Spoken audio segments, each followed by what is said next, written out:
सभी बिहार वासियों को मेरी ओर से दीपावली की हार्दिक शुभकामनाएं।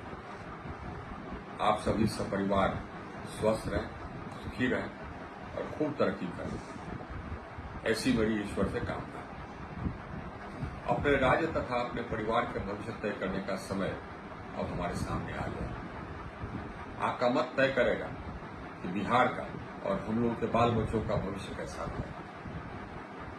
यदि आप बिहार और अपने बाल बच्चों का भविष्य उज्जवल देखना चाहते हैं तो मेरा आपसे निवेदन होगा कि किसी भी आपराधिक पृष्ठभूमि के व्यक्ति अथवा भ्रष्ट व्यक्ति को वोट नहीं दें, भले ही वो व्यक्ति आपकी जात का नहीं होना। यदि आपके सामने जितने भी उम्मीदवार हैं वो सभी भ्रष्ट और क्रिमिनल प्रकृति के या क्रिमिनल पृष्ठभूमि के हैं, तो बेहतर होगा कि अपना मत आप नोटा को दें। ऐसे व्यक्ति को वोट देने से बेहतर यही है। यदि आप आपराधिक पृष्ठभूमि के अथवा भ्रष्ट व्यक्ति को अपना वोट देंगे तो बिहार से कभी भी अपराध और भ्रष्टाचार का खात्मा नहीं होगा। बिहार कभी प्रगति नहीं करेगा और हमारे बाल बच्चों को बाहर जाकर के ही अपनी रोजी रोटी कमानी होगी, क्योंकि कोई उद्योग यहां आएगा नहीं। भ्रष्ट और आपराधिक पृष्ठभूमि वाले कुछ कैंडिडेट्स का उदाहरण हमारे सामने जो आया वो मैं आपके सामने रख रहा हूं। एक है मोकामा से एनडीए के प्रत्याशी अनंत सिंह। इन पर हत्या, नरसंहार और अपहरण के कई आरोप, गंभीर आरोप लगे। इन आरोपों के लिए जेल में भी रहे।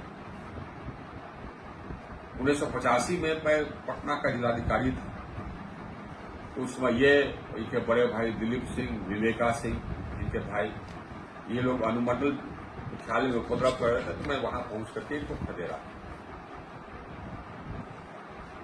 मोकामा से ही आरजेडी के प्रत्याशी हैं सूरजभान सिंह की तरफ। मैं गृह सचिव बिहार था, उस समय सूरजभान सिंह बिहार के नंबर 1 डॉन जाने जा रहे थे। 2-3 राज्यों में इन पर हत्या इत्यादि के, हत्या, नरसंहार, अपहरण इत्यादि के मुकदमे रहे। मैं जब गृह सचिव था तो उस समय मैंने नालंदा के एसपी को कहा था किसी भी परिस्थिति में इसको गिरफ्तार करना है, और ये इसको गिरफ्तार करने में हम लोग सफल थे। ये स्वतः चुनाव नहीं लड़ सकते हैं मुकदमों के कारण, आपराधिक मुकदमों के कारण, तो अपनी पत्नी को गिरफ्तार किया। नवादा से एनडीए के प्रत्याशी, आपको आश्चर्य होगा, राजवल्लभ यादव की पत्नी। राजवल्लभ यादव बलात्कार के पॉक्सो एक्ट के अंतर्गत आरोपी है। ये खुद चुनाव नहीं लड़ सकते हैं तो अपनी पत्नी की विवाह जरूर करा। विडंबना तो यह है कि गया में प्रधानमंत्री के सभा के दौरान कुछ व्यक्ति, पार्टी के कुछ लोग, इनके पत्नी को मंच पर ले जाकर के उनका माल्यार्पण प्रधानमंत्री से कराया। ये शर्म की बात थी। रघुनाथपुर से आरजेडी के प्रत्याशी हैं शहाबुद्दीन के बेटे ओसामा। शहाबुद्दीन एक दुर्दांत अपराधी थे, वो पूरा बिहार जानता था। इन पर हत्या के कई आरोप थे। उन्हीं के सुपुत्र है ओसामा। तारापुर से एनडीए के प्रत्याशी हैं सम्राट चौधरी।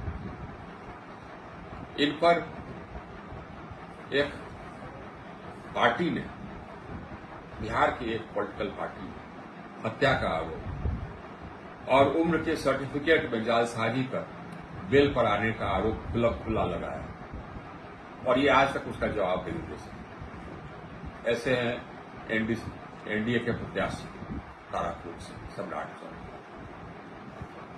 जगदीशपुर आरा से एनडीए के प्रत्याशी हैं भगवान सिंह कुशवाहा।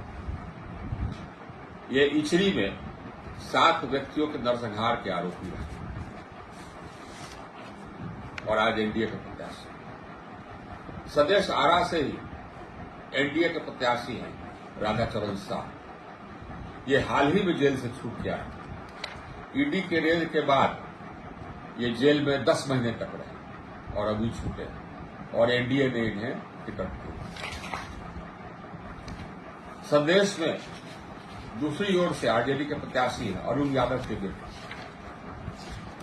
अरुण यादव भी बलात्कार के आरोप में फरार रहे।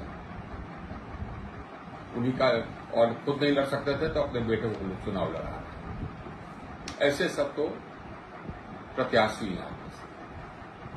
इनमें से कोई ऐसा नहीं है जिनको कि आप अपना मत दें। ऐसे लोगों को मत देने से बेहतर है चुल्लू और पानी में डूब के मरना। जो अपराधी है या भ्रष्ट है वह जनता का खून चूसता है, बिहार का खून चूसता है, बिहार के विकास में अरोड़ा है। उन्हें भगा करके ही हम अपने बिहार को रोशन कर सकते हैं। आइए इस दिवाली हम लोग अपने बिहार को रोशन करने का प्रण करें। पुनः दिवाली की हार्दिक शुभकामनाएं।